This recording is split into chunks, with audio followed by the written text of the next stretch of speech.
Assalamualaikum warahmatullahi wabarakatuh. Hai, perkenalkan nama saya Risma Aurelia Wibawanti dari kelas Tadris IPSA dengan nomor NIM 208200036. Di sini saya akan mempresentasikan materi kelompok 1 sampai 13.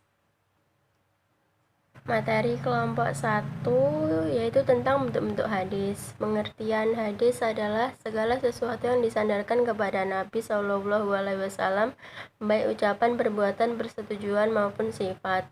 Yang kedua, pengertian sunnahnya adalah segala sesuatu yang dinukil dari Nabi Shallallahu Alaihi Wasallam, baik itu ucapan, perbuatan, persetujuan, sifat fisik, kepribadian maupun perjalanan hidup, baik itu sebelum diutus maupun sesudah diutus.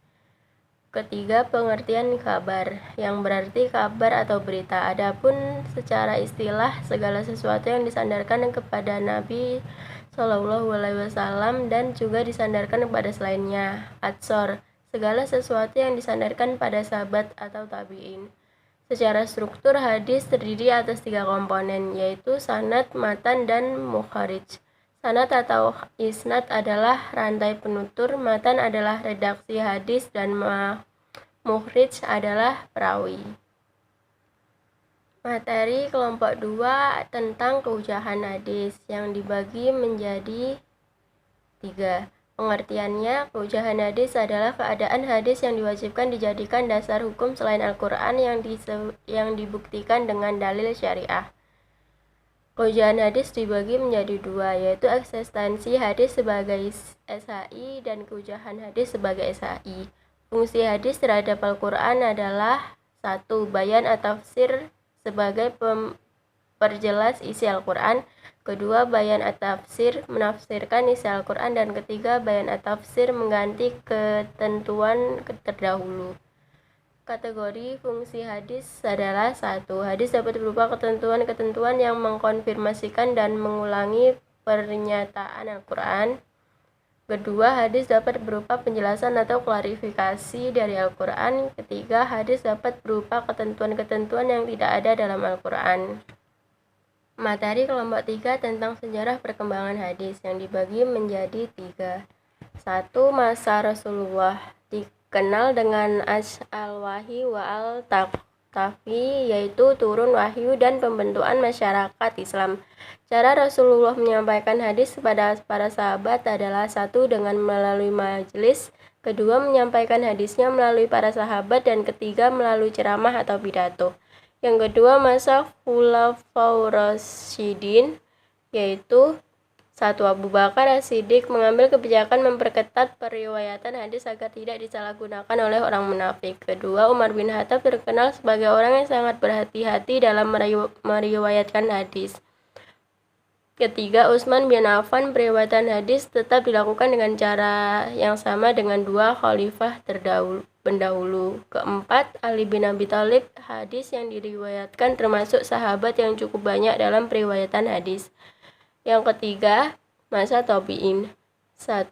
Pusat pembinaan hadis, kota sebagai pusat pembinaan hadis dalam peristiwa hadis. Kedua, pergolakan politik dan pemalsuan hadis terjadi pada masa sahabat setelah perang dengan Siffin. Ketiga, perkembangan pembukaan hadis ada 3 bentuk, yaitu musnad, al-jana, dan sunan. Materi kelompok 4 tentang masa kodifikasi hadis yang dikelompokkan menjadi 5. Yang ke-1, pengertian kodifikasi hadis. Mengumpulkan, menghimpun, atau membukukan kodifikasi hadis adalah menghimpun catatan-catatan hadis Nabi dalam mushaf.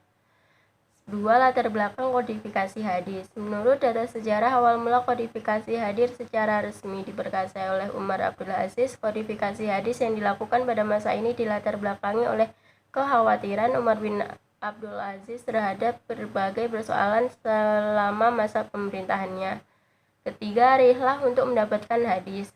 Berpindah dari suatu tempat ke tempat yang lain yang bertujuan untuk memperoleh suatu tujuan material atau imaterial. Keempat, kapan kodifikasi hadis dilakukan? Di masa para sahabat setelah selesainya penulisan Al-Quran dan didistribusikan ke berbagai wilayah Islam, para sahabat mulai fokus untuk mengumpulkan hadis, menghafalkan, mempelajari isi kandungannya. Kodifikasi hadis terus berlanjut hingga masa tabi'in. Di masa ini tulisan hadis mulai disusun menjadi sebuah kitab yang lebih beraturan. Kelima, tokoh-tokoh yang berperan dalam kodifikasi hadis adalah 1. Masa abad kedua, Umar bin Abdul Aziz, Abu Bakar, Imam Malik, Imam Syafi'i, Ibnu Hazim, dan Muhammad Muslim Ibnu. Kedua, masa abad ketiga, Ali Ibnul Madoni, Abu Hazim Ar-Razi, Ahmad Muslim, Ibnu Majah, At-Turmuzi. Ketiga, masa abad keempat, Ibnu Huzaimah, Ibnu Hibba, Al-Hakim, Abu Awanah, Ibnu Jarud. Keempat, masa abad kelima, Ismail bin Ahmad, Abu Muhammad. Materi kelompok 5 yaitu tentang mustalih al-hadis yang dibagi menjadi 7. Yang ke-1, ilmu rijal hadis, itu ilmu yang membahas para perawi hadis baik dari kalangan sahabat, tabi'in maupun generasi-generasi sesudahnya. Yang kedua, ilmu al-jah wa al-ta'dil. Al-jah yaitu cacat atau luka, dan al-ta'dil yaitu menjadikan atau menyamakan. Yang ketiga, ilmu fan al-mubamra, ilmu untuk mengetahui nama-nama perawi yang tidak disebutkan dalam matan dan sanad. Keempat, ilmu ilal al-hadis, ilmu yang membahas sebab-sebab tersembunyi yang dapat membentuk kesahihan hadis. Misalnya mengatakan mutasil pada hadis yang mengati, menyebutkan marfu pada hadis yang mauquf. Kelima, ilmu gharib al-hadis, ilmu yang membahas makna kalimat dalam hadis yang sukar dipahami maknanya dan jarang terpahami oleh umum. Keenam, ilmu nasik wa al-mansuk, ilmu yang membahas hadis-hadis yang saling bertentangan dan tidak mungkin dikompromikan dengan cara menghapus yang terdahulu dan menetapkan yang datang belakangan. Yang ketujuh, ilmu asbab al-wusud, ilmu yang membahas sebab-sebab Nabi menularkan sabdanya dan masa-masa diaturkan sabda-sabdanya. Materi kelompok 6 tentang pembagian hadis dari segi kualitas yang dibagi menjadi 4. Yang ke-1, hadis sahih, hadis yang disandarkan kepada Nabi Muhammad SAW yang sanadnya bersambung atau mutawatir dan diriwayatkan oleh perawi yang adil, didatut sampai akhir sanad, tidak ada kejanggalan baik dari segi matan, sanad, serta perawinya. Yang kedua, hadis hasan. Hadis hasan yaitu hadis yang diambil dari orang yang kurang kuat ingatannya serta mutasil sanadnya dan tidak memiliki isnad atau syad. Yang ketiga, hadis dhaif, hadis yang di dalamnya tidak terdapat syarat-syarat hadis sahih dan hadis hasan. Kelima, hujahan hadis sahih adalah para ulama sependapat bahwa hadis ahad yang sahih dapat dijadikan hujah untuk menetapkan syariat Islam. Namun mereka berbeda pendapat jika dijadikan untuk menetapkan soal-soal akidah. Hujahan hadis hasan, para ulama ahli hadis dapat dijadikan hujah untuk menetapkan suatu hukum harus diamalkan. Hujahan hadis dhaif, para ulama sepakat melarang meriwayatkan hadis dhaif bukan maudhu. Materi kelompok ke-7 yaitu tentang pembagian hadis dari segi kuantitas yang dibagi menjadi 3. Yang pertama, hadis mutawatir. Hadis yang diriwayatkan oleh sejumlah perawi pada semua tabaqat atau generan yang menurut akal dan adat kebiasaan tidak mungkin mereka bersepakat untuk berdusta. Yang kedua, hadis ahad. Hadis yang jumlah rawinya tidak sampai pada jumlah mutawatir, tidak memenuhi syarat mutawatir dan tidak pula sampai pada derajat mutawatir. Yang ketiga, kehujahan hadis mutawatir dan ahad. Imam Malik bin Anas memegangi hadis sebagai hujah bukan hanya pada hadis mutawatir, melainkan juga pada hadis masyhur, hadis mursal, dan hadis ahad. Tetapi dengan syarat tidak tertentangan dengan amalan ulama Madinah. Imam Ahmad bin Hambal berhujah dengan umumnya hadis, baik hadis mutawatir, hadis ahad, hadis mursal, hadis dhaif, ia pun mendahulukan hadis dhaif daripada qiyas. Materi kelompok 8 tentang hadis dhaif dan macam-macamnya. Hadis dhaif yaitu hadis yang tidak bersambung sanadnya atau dalam sanadnya itu ada orang yang bercacat atau rawi yang cacat. Yang kedua, macam-macam hadis dhaif. Berdasarkan terputusnya sanad apabila dalam periwayatan terdapat perawi yang gugur dari rentetan sanad.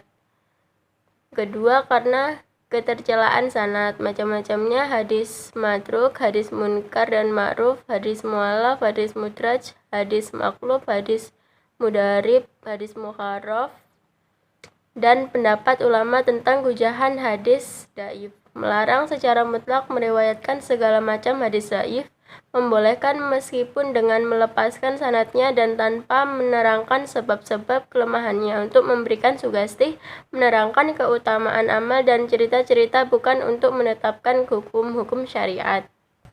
Materi kelompok 9 tentang hadis maudhu dan sebab munculnya, yang dibagi menjadi 6. Ke-1, pengertian hadis maudhu, hadis yang disandarkan kepada Rasulullah SAW secara dibuat-buat dan dusta, baik itu disengaja atau tidak disengaja, padahal beliau tidak mengatakan, tidak memperbuatnya, dan tidak mentakriskan. Kedua, sejarah munculnya hadis maudhu. Awal terjadinya hadis maudhu dalam sejarah muncul setelah konflik antara elit politik dan antara dua pendukung. Umat Islam terpecah menjadi 3 kelompok, Syiah, Khawarij, dan Sunni. Masing-masing mengklaim bahwa kelompoknya paling besar dan mencari simpati massa yang lebih besar dengan cara mencari dalil Al-Quran dan hadis Rasulullah. Ketiga, sebab-sebab terjadinya hadis palsu. Berawal dari terjadinya fitnah di dalam tubuh Islam, mulai dengan terbunuhnya Amirul Mukminin Umar bin Khattab, kemudian Utsman bin Affan, dilanjutkan dengan pertentangan yang semakin memuncak antara kelompok ta'assuf Ali bin Abi Thalib di Madinah dan Muawiyah di Damaskus. Penanggulangan hadis maudhu oleh ulama. Langkah-langkah yang ditempuh: 1. Meneliti sistem penyandaran hadis. 2. Memilih perawi-perawi hadis yang terpercaya. 3. Studi kritik rawi. 4. Menyusun kaidah-kaidah umum untuk meneliti hadis. Ciri-ciri hadis maudhu dari segi sanad: perawinya pendusta, pengakuan dari pemalsuan hadis, fakta-fakta yang disamakan dengan pengakuan pemalsuan hadis, dorongan emosi pribadi perawi yang mencurigakan. Dari segi matan, tata bahasa dan struktur kalimat jelek, isinya rusak, bertentangan dengan fakta sejarah pada zaman Rasulullah, menyebutkan pahala yang terlalu besar untuk amal yang terlalu ringan. Buku-buku yang memuat hadis maudhu: Al-La'li, Al-Maswi, fi Al-Ahadis Al-Maudhu'ah, karya As-Suyuti. Al-Maudhu' At-Tuhira, karya Ibnu Al-Jauzi. Materi kelompok 10 tentang ilmu al-jarh wa al-ta'dil, yang dibagi menjadi 4. Pengertiannya, ilmu yang menerangkan tentang cacat-cacat yang dihadapkan pada para perawi dan tentang pentakdilannya, memandang luas perangai para perawi dan dengan memakai kata-kata yang khusus dan untuk menerima atau menolak riwayat mereka. Syarat-syaratnya: syarat utama yang melakukan berilmu, bertakwa, waras, jujur, mengetahui sebab-sebab jarh dan ta'dil, mengetahui penggunaan lafaz, penilaian jarh dan ta'dil dari orang yang adil. Syarat diterimanya: jarh tidak diterima kecuali dijelaskan sebab-sebabnya. Penilaian jarh secara umum tanpa menjelaskan sebab-sebabnya. Jarh harus terlepas dari berbagai hal yang menghalangi penerimaannya. Lafaz-lafaz yang digunakan dan tingkatannya. Orang yang paling sikot atau terpercaya, paling dapat tiada bandingkan baginya. Si fulan tidak perlu dipertanyakan tentang dirinya atau diragukan lagi keadilannya. Terpercaya lagi terpercaya, terpercaya lagi jujur, terpercaya lagi mempunyai kekuatan hafalan yang baik, kokoh, sempurna, hujah, imam, adil, lagi hafiz, adil lagi dabit, benar, jujur, tidak ada masalah. Fungsinya: ilmu jarh wa al-ta'dil sangat berguna untuk menentukan kualitas perawi dan nilai hadisnya. Membahas sanad terlebih dahulu harus mempelajari kaidah-kaidah ilmu jarh wa al-ta'dil yang telah banyak dipakai para ahli. Mengetahui syarat-syarat perawi yang dapat diterima, cara menetapkan keadilan dan kedabitan perawi, dan hal-hal lain yang berhubungan dengan bahasan ini. Jelasnya, ilmu jarh wa al-ta'dil ini dipergunakan untuk menetapkan apakah periwayatan seorang perawi itu bisa diterima atau ditolak sama sekali. Materi kelompok 11 tentang para perawi hadis dan kitab-kitabnya, yang dibagi menjadi 8. kitab sitah atau 6 kitab induk hadis: Imam Bukhari, Imam Muslim, Imam Nasai, Imam Abu Daud, Imam Tirmizi, Ibnu Majah. Kedua, kitab pisah atau 9 kitab induk hadis: 1. Imam Ahmad, Imam Malik, Imam Darimi. Yang ketiga, Imam Bukhari dengan kitab Sahih, memiliki kitab yang merupakan induk dari kitab-kitab ternama, terbagi 97 kitab dan 3451 bab. Imam Muslim dengan kitab Sahih. Kitab-kitab syariah Sahih Imam Muslim ada 15 buah yang terkenal. Imam Abu Daud dengan kitab Sunan, sekitar 5.274 hadis yang secara berulang disaring dan diteliti sebanyak 500.000 hadis dan diseleksi menjadi 4.800. Imam Al-Tirmizi dengan kitab Sunan. Karya-karya beliau lain ialah Al-Ilal, Asy-Syama'il, Asma, As-Sahabah, Al-Asma, wa Al-Kuna, dan lain-lain. Imam Al-Nasai dengan kitab Sunan memiliki 15 buku yang populer seperti As-Sunan yang disusun seperti bab fikih. Imam Ibnu Majah dengan kitab Sunan. Sebagian dari sejarah Sunan Ibnu Majah adalah Misbah Az-Zujajah, karya As-Sayuti dan Syah As-Sindi. Materi kelompok 12 tentang ilmu takhrij al-hadis teoritik yang dibagi menjadi 3. Ke-1, pengertian. Secara bahasa, takhrij hadis adalah mengeluarkan sesuatu dari suatu tempat, sedangkan menurut istilah muhaddisin, takhrij diartikan dalam beberapa pengertian. Menukil hadis dari kitab-kitab sumber dengan menyebut mudawinnya serta dijelaskan martabat hadisnya. Yang kedua, tujuan dan manfaat. Tujuan pokok mengetahui eksistensi suatu hadis, apakah benar suatu hadis yang ingin diteliti terdapat dalam buku-buku hadis. Mengetahui sumber otentik suatu hadis dari buku hadis apa saja. Mengetahui ada beberapa tempat hadis tersebut. Mengetahui kualitas hadis.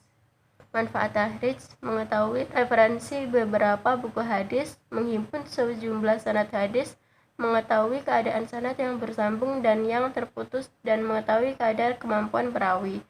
Mengetahui status suatu hadis, meningkatkan suatu hadis yang dhaif menjadi hasan li ghairi.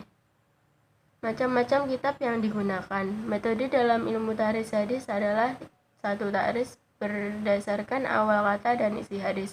Kedua, mendasarkan pada lafal-lafal matan hadis. Ketiga, takhrij menggunakan perawi paling atas. Dan keempat, berdasarkan tema.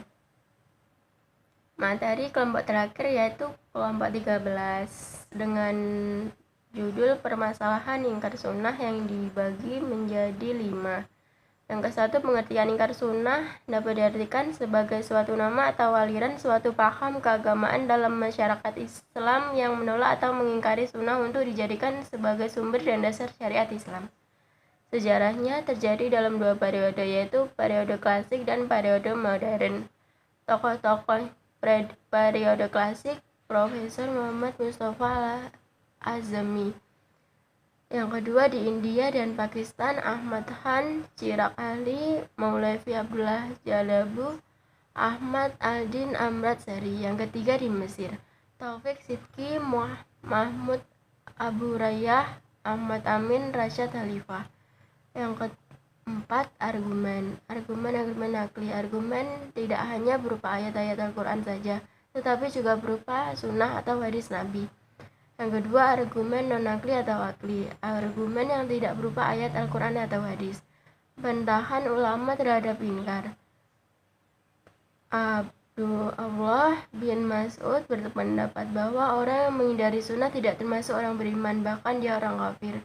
Bahwa menolak atau mengingkari sunnah sama saja dengan menolak ketentuan-ketentuan Al-Quran. Karena Al-Quran memerintahkan untuk menerima dan mengikuti sunnah Rasulullah SAW. Sekian dari saya. Bila ada kekurangan kata maupun perbuatan yang disengaja atau tidak disengaja, mohon maaf sebesar-besarnya. Wassalamualaikum warahmatullahi wabarakatuh.